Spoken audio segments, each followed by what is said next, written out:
Let's do a little introduction. So Brant Menswar.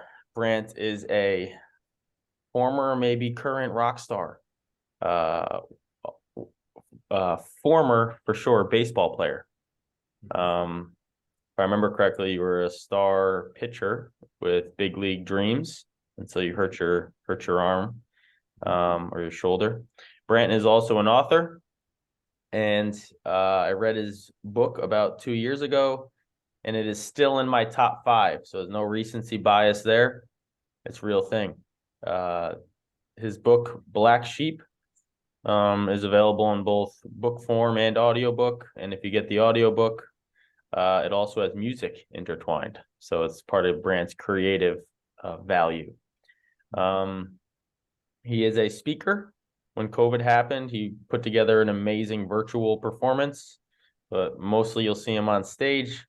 He's done coursework on values, which I had the blessing to attend. I also had the blessing to meet Brant down in Florida, where we bought a guitar together that I strummed while in Cartagena, sitting on the rocks for about a month. I never did perform on stage with him as I aspired to do. Brant, we also sat down for dinner one day, and he asked me some questions to help me understand my black sheep values. Also, regarded as my core values. Now, let's see. Then you built a mobile application to marry together bookies, people who love reading books. We're able to connect on those books. Now you created a mastermind, which kicks off on August 25th, 3-day event at the Bel Air Mansion in Nashville, Tennessee. You are, I believe, originally from New Hampshire, living, maybe still are, outside of Orlando, Florida. Yep. Welcome, you legend. I appreciate you being here. Thanks for having me. Appreciate you. You know that. Really love watching your journey, and if these folks are part of your journey, then they're part of mine. So I love that. Let's do a quick 10-second introduction of everyone real quick. So, Yaroslava. Hello, my name is Yaroslava. I was born in Russia, moved to US 2004, so a long time ago. I grew up in Tarpon Springs, and my sister used to live in Orlando, so I used to go there a lot. And then I moved to Denver for 6.5 years, and then I left to travel for about 6 months. Most of them I spent with part of my family in Russia. Now I'm back in US. I've traveled to Europe. I have a business in semi-luxury organized travel. With right now just tours in Scotland, and I also offer service of custom itineraries. All right. Let's keep it to like 10 seconds if can. Marcel. Hello, I'm Marcel Harris. I am a jack of all trades and a creative problem solver, creative director. I have a subscription-based graphic design company, and I also work in the event industry producing events and managing performers. I'm also a specialty act performer. So jack of all trades, nice to meet you. Awesome. And living in Medellin, Colombia. Caroline.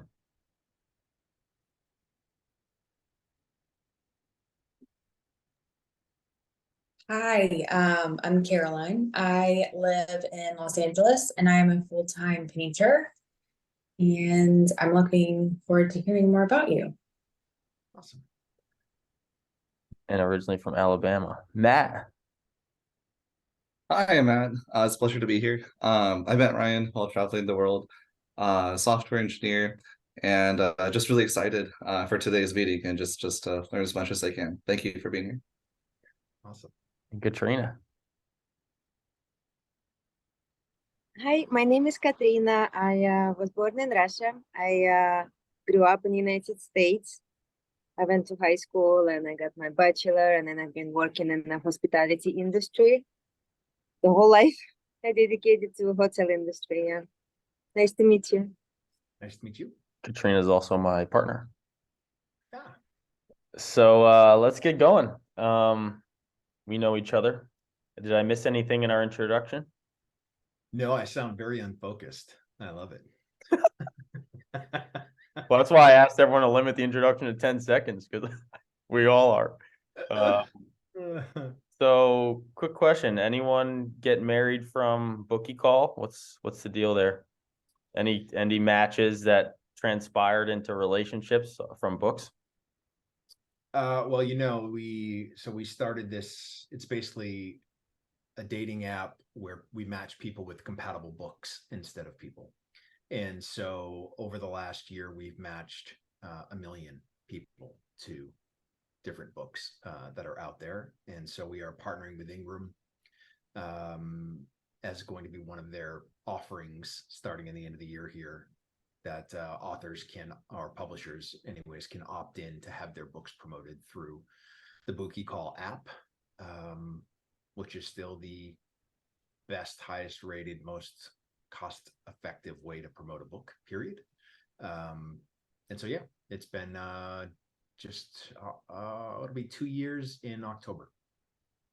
And do you have any stories though? Any personal stories of like Katrina meets Ryan because of reading? No, that's not how it works, brother. We only match people with books. We don't mess with matching people with people. There's too much. Oh gosh. That's we'll leave that to the eHarmonies of the world. We deal with angry, disappointed authors mostly. All right. Well, I got that one wrong. Cool, man. Yeah, and I remember you working with Barnes and Noble and things like that. I'm glad everything's going well. What are your black sheep values? Mine are let's see, creativity, hope, impact, empathy, family, and authenticity. Great. Do you have a bucket list item they haven't checked off yet? Really, man, this is my I think this is where a lot of people get it wrong. They put something out there like that's this incredible thing that they want to accomplish, and what they should be doing is just focusing on feeding those sheep every day, because you're limiting yourself. Whatever that bucket thing is, to me, it's too small. I don't care what it is. You've got to just focus on honoring those values each and every day. Make sure you do it every day. And then what actually ends up happening is so far beyond your imagination that you're limiting yourself. So I don't really do bucket list anything. I just make sure that each and every day I'm doing the things that I need to. And at the end of the day, things happen, doors open that I would have never even thought possible, because my only focus is being true to who I am. And then everything else falls into line. Could you give us some example of this? So that people who sort of use my methodology, they program their values to appear in their day. So if you looked at my calendar and you saw this event, this Zoom event in there, you would see a couple of my black sheep values listed next to this appointment. So for me, my really two are hope and impact, right? So I've got to make sure that I speak hope and impact into existence, into this meeting, if I want to make sure that I'm having the maximum amount of impact that I want. And so that to me is really how I focus things and how I help people do the same, right? It's not just about knowing what these values are, it's planning your day. So in the morning, the night before, preferably, but if not that, at least the morning of, if you get up early, you should be writing your values next to every appointment that you have for the day as to which ones need to show up to maximize your impact. If you don't do that, or if you only have a few appointments, maybe you have no appointments, you still have to find ways to feed these sheep. So these black sheep values is this idea that these are values that no matter what you do, they cannot be changed. I was in my mid 40s before somebody actually explained to me why farmers don't value black sheep like the rest of the flock. And the truth is that they don't value them the same because a black sheep's wool cannot be dyed. So every black sheep is 100% authentically original. and it cannot be made into something it wasn't meant to be. Mhm. That is what I consider our black sheep values. These are values that no matter how hard someone wants to try to change or influence you, they will not be moved. Sometimes people think values change. Values do not change. Outside of extraordinary circumstances, values do not change. Your values have been formed over the course of the first 20, 25 years of your lives. And once they're set, they're pretty much set in stone. So outside of a catastrophic event in your life, these values do not move. And so people who think they move have misidentified what they were in the first place. And that's part of the challenge as to figuring out which ones are real and which ones aren't. But the idea here is that once you know what these black sheep values are, you have to speak them into existence. It's what separates you from everybody else. So while farmers don't value black sheep like the rest of the flock, that doesn't mean that they don't possess value. They possess incredible value, but something in a very different way. Farmers use one black sheep for every 100 white sheep in their care, and they use them as a marker. So if you were a sheep farmer, you'd wake up in the morning, if you had 500 sheep in your flock, you look out over the pasture and you only look for 5 black sheep, right? If you tried to count the 495 white sheep, good luck. It's not realistic. So they look for those 5 black sheep, and it's that ability for them to stand out from the crowd that gets the farmer's first look. Let's So help in that philosophy, in that sort of metaphor, no matter what you're trying to accomplish in your life, you need somebody's first look. That's what you need. Whether that's your partner, whether that's your business, it doesn't really matter. You should want everybody's first look. The only way you're going to get someone's first look is to lead with these black sheep values that are yours and no one else's. People have to see them and experience them. That's what gets you people's first look. And so, okay, yep. And so for everyone else, the difference between black sheep values are similar to core values. The black sheep meaning you can be easily identified because you're being so unique to your own being.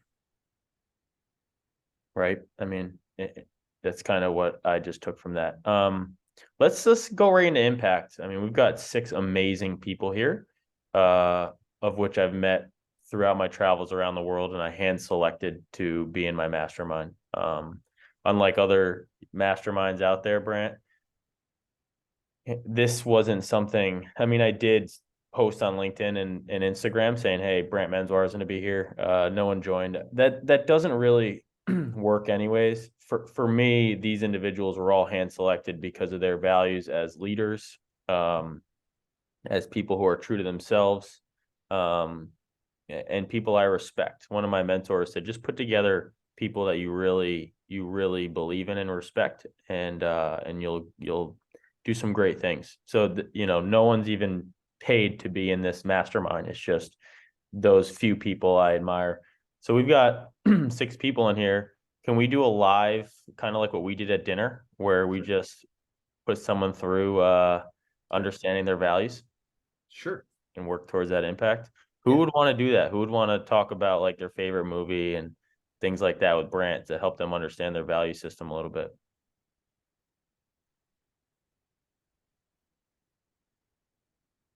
All right, Katrina's in. Let's do it. Let's roll through it. Okay, hold on a sec. Let me grab a. Because the reason I want to do this, Brant, is this is how I carry your message forward in my everyday. I do my best to have these conversations with individuals who are meaningful to me, to help them understand their values, to help them lead a better life. My Instagram bio, so everyone knows, is my values. I lead with my values, thanks to Brant. So that's how I make my decisions. Okay. So, Katrina, tell me a little bit. Tell me a little bit about yourself first. So, can you just give me? Did you, a little bit of your past? Do you have any siblings at all? Yes, I have a mother and father who live in Russia, and I've been living separately from them since I was 16. Okay. So I'm in like my adult life, and we have a very tight relationship, but usually it's like over the phone, over the video call. What do they do for work, your mom and dad? They've been the whole life they used to own their own business. My mom, she would sell, she had a kids clothing store. And my father been on different journeys. He used to be a lawyer, real estate agent, and right now for a while he's not working. I mean, he's working, but here and there, but nothing specific. Yep. Brothers or sisters? No, I'm an only child. Okay. Tell me about your hobbies. Do you play sports? Do you My read? hobbies, I like to be outside. I like to walk around and enjoy the nature. I like to go on the hikes. I like to do yoga. Yep. Like it puts me in a better mindset, like more calm. Yep. Yeah, Tell I me don't like. Tell me about your school when you were younger, growing up. What did you what type of student were you? I was the student that would sit on the first row always. Okay. I was a student that didn't read at all, but would always manage to get a good grade. I was Okay. almost an A student. I valued friendship. Okay. Did you do any extracurricular activities at school at all? Any Yes, club, anything? Yes, I would always do something with the art. Like I would create posters. I would arrange. Usually like a lot of for art. Okay. Okay. Tell me a little bit about what you're doing now. What am I doing now? It's a good question. Right now, so I do not work. I left my job. Like realizing that this is what I want to do right now. This is what's necessary for me in this period of my life. That I want to focus on personal life because I want to have a family. And I just realized that if I'm going to be working, it's very hard to do it. Okay. Because the hospitality industry takes a lot of time. Yeah.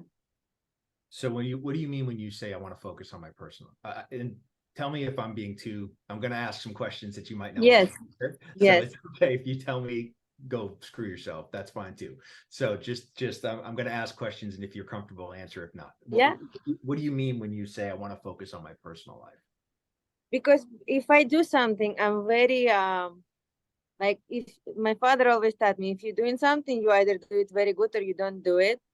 So, and what I found out, I mean, maybe I also didn't have that close of it. I don't know. It's just I feel like whenever I was working, I was focusing a lot on work, and I would come like tired and no energy, and I felt like I couldn't be a good partner to my whoever I'm dating or. So I thought that like I have gained the experience, I saved up some money, and now probably it's time to like go find some partner, because when I have limited time, it's harder to find. And then once I find the partner, like maybe I can move on with my work routine. But it's just, yeah, I just wanted to shift my focus on that. Okay. Do you have a favorite movie? Or I have a best favorite, but something that you can't not watch it. I usually like to watch comedies. I don't really have like any favorite movie. Ryan asked me that question before, and I really don't know what to answer. Like, if back there, like in my teenage years, I used to love this movie, Just Married, with Ashton Kutcher, and like there is this little love story. And what was that movie about? Do you remember? It was about love. It was about the couple that like she was like from successful family. He was like a regular guy, but they like fell in love with each other, and then they went on this journey before marriage or just, oh no, they just got married and then they went to honeymoon, and they've been fighting, and they've been like traveling together, discovering life together. And then, yeah, just it was Okay. fun to watch them because it was a very, like, there was a lot of love. It was like a love movie. Yeah. Okay. Do you have a favorite food? No, I have a lot of different dishes that I like. Like, probably at this moment, I really enjoy eating potatoes, like, because I find out there is so many varieties to make them, and they can taste great and a lot. I also like octopus. I really enjoy eating seafood right now. Um, I used to eat more meat. Now I'm enjoying more seafood. I'm trying to focus on my diet so I can have like a nice skin and look well. Mhm. Did you was your mom a cook, or was your dad the cook in the family growing My up? mom was a cook, definitely. And even when I'm at home, I never touch the kitchen. Like, I don't do anything. She does all the time. Do you have a mom dish that you love for her to make? No, I feel like there's so many dishes that she makes and they all taste great. But lately, I just been visiting her, and I really loved. She made the dumplings, and she made them from the scratch. She just like, do you want dumplings? And then I can see her putting flour with butter and making the dough, and then she puts chicken inside, and then here I am looking at my plate, and it's right there, and it just tastes so delicious, better than anything in the restaurant. Okay. What type of music do you like? Wow, I also like different kinds of music. I feel like music is different periods of my life. There used to be time where I used to like pop. There used to be a time because I moved to Hollywood, Sunset Boulevard, all this rock industry. So I started to love rock. But yeah, different really. I like to listen to classical music. Like, I like Sting, Scorpions, like old school music. And I like also Justin Bieber, who is popular today. So it's just different kinds. I really like to be able to understand a little bit of different and enjoy it. Okay. Are you happy? Yeah, I am happy actually, but I feel a lot of worry inside me. Mhm. Why do you think that is? I don't know. I don't know what to say why, but it just seems like maybe because this is, I don't know, maybe because this is kind of new, and I really don't know. No, I don't know what to say. Okay. Do you know who Jackson Pollock is? No. He is a famous painter. Yeah. Um, that sort of his pictures are what I'd call mostly splatters. It looks just like you took a bunch of paint and you just threw it against something, and whatever the pattern that landed is sort of where he is sort of made his fame. He's incredibly, his paintings are worth millions of dollars. So I asked that because from just listening, and again, this is my 2 cent Dr. Phil. Okay, this is not a chance for me to spend hours and hours with you, but I'm going to just give you a surface level as to sort of what I think in why you might be struggling to answer the question, are you happy? I believe we are most happy when we are living on purpose, right? When we're living and when I say on purpose, I mean in alignment with our purpose. Part of the potential reason that you might not understand why on the happy side of things is because your answers were kind of like a Jackson Pollock painting. They were all over the place. And that's not good or bad. It just is. And so when we find that that's sort of what our life looks like at the moment, and you're in a lot of flux at the moment, you're sort of shifting, you're changing, you're looking at focusing on your personal life, there's a lot of moving parts. I love that you are focusing on you and sort of getting to what it is, but you have to do some work to figure out what that actually means. So doing some physical things like hiking and yoga and all those sorts of things are great, but why are you doing them? That's where the path that you sort of need to move so that you can get to the answers to what those values are, because the reason that we do the things we do are because we want to honor the things that matter most to us. And when we don't know what those things actually are, then it's a bit frantic. No matter how you try to live your life, it's a little bit here, it's a little bit there, it's a little over there, it's a little over here. And so the idea is to try to narrow down and focus what these answers actually are. And so it's not uncommon. I come across this a lot with people who struggle to, they don't really have like absolute favorites, right? Like, oh, this is my favorite song. Oh, this is my favorite food. Ah, this is my favorite movie. It's much easier for those types of people to sort of follow the breadcrumbs back to what their values actually are. When you don't have absolute favorites in your life, that requires you to do a little bit more work.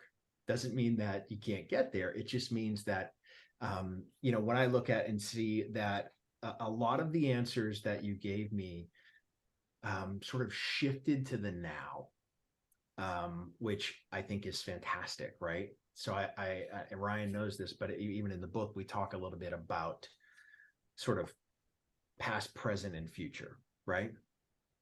And there is a famous quote that's attributed to Lao Tzu that says, if you're depressed, you're living in living in the past. If you're anxious, you're living in the future.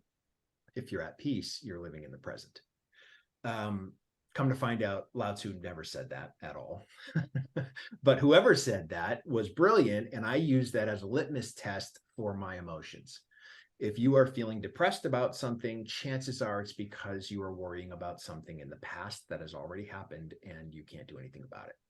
If you are anxious, if you are feeling anxious or nervous about something, chances are you're worrying about something in the future that hasn't happened yet. And the idea for us is to be able to either pull ourselves back to the present or push ourselves forward to the present, depending upon what you are feeling. The present is the only place you can affect change, right? You can't change the past. You can't foretell the future. So the only way that you can actually find yourself with the power to speak things into existence and affect change is in the present. And so I love that a lot of your answers are in the present, but you're going to have to do a little bit of work in the past to figure out why you are the way you are, so that you can make the better choices in the present to affect the potential future, if that makes sense. What I would recommend is that you guys can all go to my website and take the Black Sheep Values Assessment. And Ryan, I'd recommend you do it again, because it's completely revamped, and the way that it actually does it is changed from how you did it originally. It's going to ask you sort of a bunch of questions with a bunch of words, right? And sort of, if you are familiar with March Madness in the college basketball world, where they have 32 teams down to 16, down to 8, down to 4, down to 2, right? It sort of works in that same way. It's gonna present you with about 80 different commonly held personal core values, and then it's going to start to say, pick the ones that resonate with you. If you read a word, you go, oh, I like that a lot, then you go ahead and you select it. Most people choose over 30 words. Totally fine, totally normal. What the assessment will do next is it's going to start to pit words together. So it's going to say, okay, do you like this word or this word? Which one do you like more? Which one's more important to you? Is it this or this? And it's going to start to narrow those things down and help you get to your 5 Black Sheep values. Once we get to those 5, what typically happens is 2 or 3 are true, and 2 or 3 are complete fabricated bullshit. But that's okay. It happens to every single one of us. And there's a million reasons why that is. And it's why we need to do this work, is because a lot of times we end up caring for other people's sheep. And what I mean by that is, if you were raised or you grew up caring for a sibling, a parent, a grandparent, you found yourself in a scenario where you were a caregiver in some way, shape, or form, oftentimes their values get mistaken for our own. And as you grow older and you continue to sort of develop and work on yourself, sometimes it's hard to separate those things. And so when I hear, the questions that I ask is that after you take the assessment and I see what your 5 are, all the answers you just gave me are going to tell me whether you're close or not. So when I look at this, I go, okay, you grew up in Russia, only child, mom and dad. You come from a entrepreneurial and creative background of parents, which is going to manifest in you in some way, shape, or form. I think that's part of why you're searching still. If you're creative and Marcel, it sounds like that's part of your sort of lane, and a few of you on this as well. Creatives are a nightmare. And I mean that in the best way possible. I am a creative myself. But creatives are constantly, the act of creating is where we find our love, right? It's what turns us on. It's not the end product. It's the actual act of creating. I would tell you that no matter what your spiritual belief is, I would say that the reason that we like that is that we are closest with whomever or whatever you believe is our creator, if that's what you believe. We're closest to our creator when we are creating. And so there's a really deep spiritual connection in the act of creating. And so because of that, it's like a drug. It is intoxicating, and it can be really hard to focus because when you are always creating, you are never developing. And so welcome to the world of Jackson Pollock lifestyle, which is, ooh, I'm going to do all this over here, and ooh, I'm going to do a little bit of that over there, and I feel that, I live that. I make my life as a keynote speaker. It's what I do for a living. But yes, I developed an app, and yes, I've done art and sold my art, and yes, I've played baseball, and yes, I was in the music business for 20 years, and so yeah, I seem very unfocused. But when you understand that I'm a creative, and that's one of my black sheep values, then you see that I'm actually not unfocused at all. I'm really hyper focused on the act of creating, which is what brings me joy in my life. And so that's why you want to figure out what your 5 are. And I would recommend this to every single one of you on this call. If you don't know what your 5 are, it is impossible for you to live your life on purpose. It's impossible. So the only chance you have of aligning with your purpose is by accident or luck. And I would venture to guess that everybody here would not like to leave their life's success up to accidents or luck. So you have to do the work to figure out what your 5 are. The reason, and if I'm looking at yours, Katrina, what I would say is this. I see values in you that are things like adventurous and perseverance. And I see things like creativity. I see things like nature, right? What some people would call oneness in some way, shape, or form, right? I see so many potential values that would make sense based on the answers that you gave me.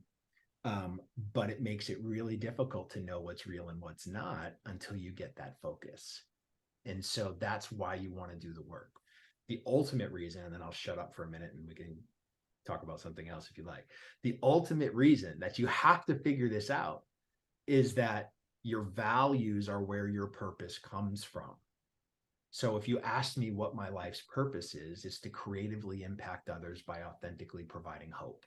That's what gets me up every day, right? Not making money, not pushing my business further, it's literally to creatively impact others by authentically providing hope. If it sounds familiar, it's because my purpose is loaded with my values. You are hearing my values in my purpose. They are in alignment with each other. when your purpose, when your values and your purpose are in alignment, then you are a incredible force of nature to be able to deal with, right? Like you can literally start to practically manifest things in your life. Until you have those two things aligned, you are winging it. And winging it is one way to live your life. And matter of fact, it's how most people live their lives, but they are not the people that are incredible success stories. Those are people who live their lives on purpose, who have done the work, right? You can accident yourself into a little bit of success. You can't accident yourself into sustainable success. You can't, right? Nobody's that lucky. So you have to do this work.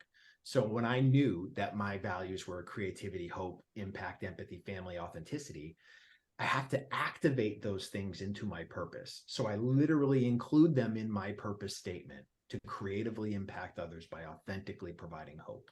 So by doing that, every action I take is in fulfillment of that purpose, which is in fulfillment of my values. Does that make sense? Yeah. Okay. Wow. So It sounds that, so peaceful, probably, and balanced. you know what it is? It is a little bit unbalanced, but what it is when you are really wide with what you love and what you are sort of exploring at the moment, which is fantastic that you're doing that work. But you want to do that work on purpose. You want to do things that lead to an end result that, even though we don't control, we influence, right? Nobody here has the power to command the future, but you do have the power to make really good decisions that have a really strong influence on what could happen in the future. And that's the best we can hope for. Anybody that tells you anything more than that is selling snake oil. It's just not real, right? Unless you're a wizard, maybe you are. I don't know. If your name is Gandalf or Glinda, tell me and I will believe you. But outside of that, the best you have is to make decisions with deliberate intention. That deliberate intention comes from your values and purpose. That's how it works. So we've got 3 minutes. Wow, that went so fast. And I'm really glad we did that, Brant, because we could all get a taste for it. You nailed Katrina's values. And it's only the beginning. So one thing I realized on the journey is that by finding my 5 or 6, I found that 2 or 3 were values I wish I had. And what was important for me is coming back to what I do have. Right. And living those. Right. Yep. Yeah, aspirational values. That's very common, especially depending on where you are in your life. If your life is a bit frantic or hectic, then aspirational values have a tendency to show up because it's what you long for. It's what you really want your life to look like, but you're not quite there yet. I don't really, a lot of times people will say, well, is it bad for me to have aspirational values? It's not bad, but values don't work that way. There's no such thing as aspirational values. Your values are your values. Now, how you behave, that's something completely different. If you want your life to look a certain way and you want to find it, feelings and emotions attached to those things, yes, you can aspire to be happy. You can aspire to feel successful. You can aspire to all of the end results that you may long for. But that doesn't have anything to do with wanting a value that's not yours. So the idea is, when you know what your values are, how you honor those values change every single day, right? You have a choice as to how you want to honor that value. And that's how, really, when people feel like their values shift, it's really not the value, it's how they're honoring the value that shifts. And so, like my father, who was a high school English teacher for 35 years, I can't take him to the grocery store today without him having a 10-minute conversation with the kid bagging my groceries.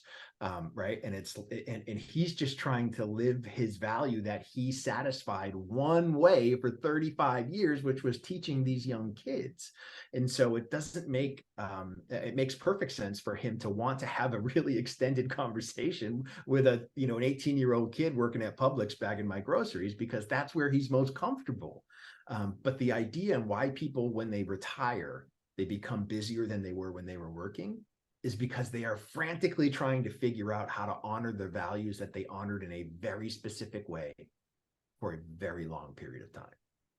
It's that shift in their life. They're trying to go, well, I can't do that anymore. That's not what I do, but how else am I going to honor these values? So they try a million different things to try to figure out what's going to make them feel the most fulfilled.